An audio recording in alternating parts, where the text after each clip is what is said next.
I hope everyone is enjoying conference so far, and I'm very sorry I can't make it there.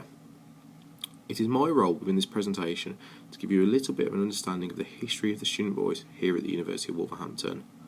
Just to let you know who I am, my name is Dave Anson, I'm the Student Engagement Manager, and I've been involved in the Students' Union for approximately 5 years now in various different roles.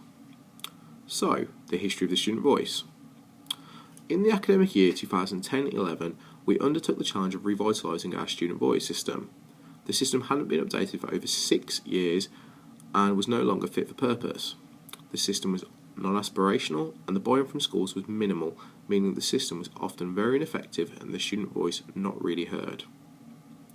We began the process by discussing the issues with current students, finding out what would work best for them. We took our findings and created a model guide to representation. We then went to each school and all centralised departments and asked and lobbied them to implement our changes. There were some very difficult conversations that year, as not all schools were willing to get involved. However, we were fortunate and managed to get a paper passed by a university committee.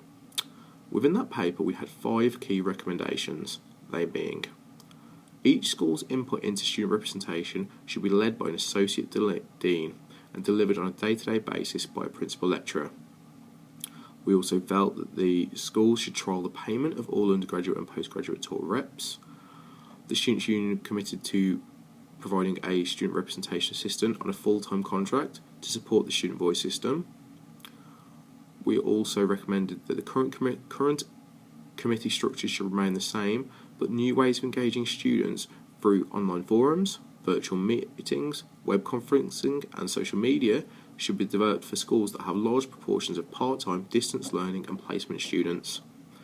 And the final recommendation being that each school should have a separate undergraduate, postgraduate taught and postgraduate research school rep.